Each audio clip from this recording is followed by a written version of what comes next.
We have Ron Holloway, who's a former diplomat and special agent with the State Department's Bureau of Diplomatic Security. Ron, good morning. Hey, thanks for having me. You wrote a book called Anti-Fragility, the 10 Principles to Live By, Turn Crisis into Opportunity. How do we turn this crisis into opportunity? Okay, well, first, let's get it in perspective, right? Are we afraid of the Russians landing in our backyard? A sexually frustrated 18-year-old paratrooper? Mm-hmm. We're not in any danger of that. No. If we look at, we're a castle. We've got two oceans. We got two mountain ranges. We got the most combat experienced military in the world and technologically advanced. They would never come at us that way. How they would come at us, psychological warfare. That's how I see this drone thing and a number of things is, to borrow from FDR, the only thing we have to fear is fear itself.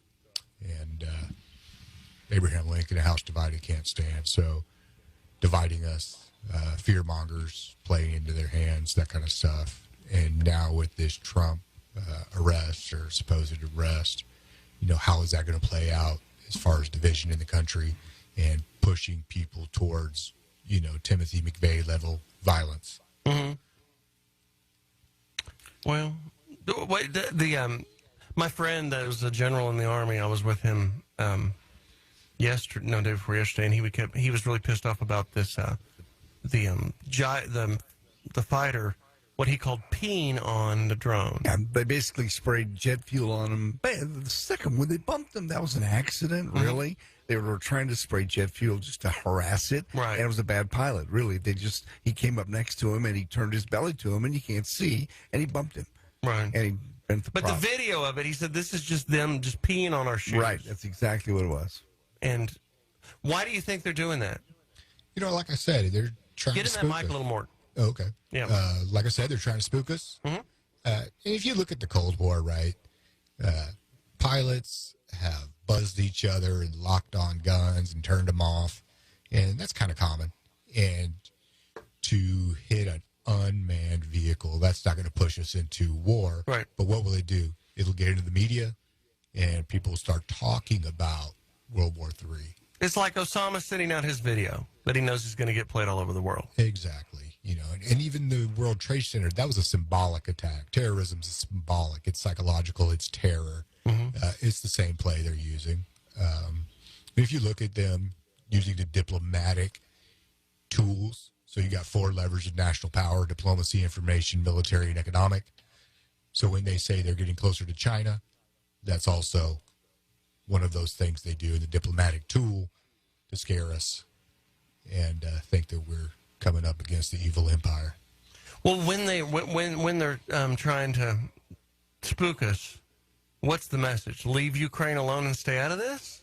I think what we're seeing here is the opening of negotiations of the New World Order, and not in the conspiracy sense. Mm-hmm. And let's think about it in terms of a football game that has a whole bunch of different teams on it, and they're trying to score a touchdown. They're trying to seize, instead of land, they're seizing influence in the world, expending their national power, and the tools they could use are diplomacy, military. Not really. I mean, even China said they're trying to have military parity by 2050, right?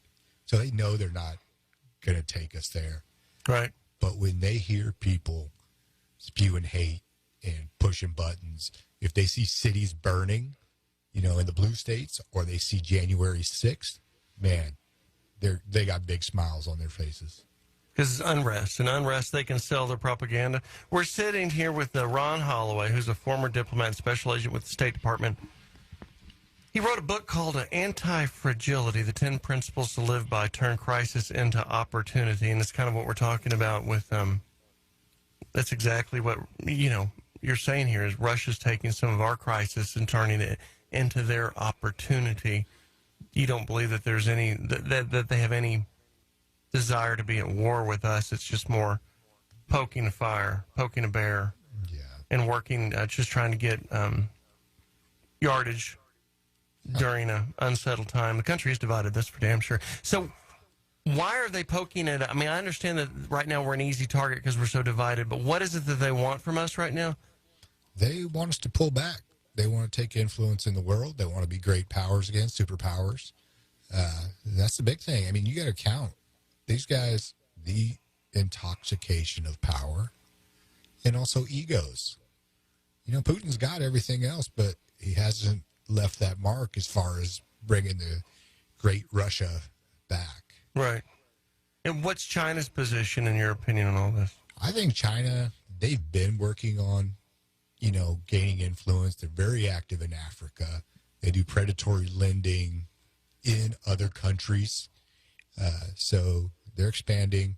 They're doing some stuff to scare us. And here's how kind of this multiple teams and how they play against each other. We see Russia invading Ukraine. They see opportunity in Taiwan, at least to scare us. So remember, they started running those exercises. They talk about Taiwan will be part of us.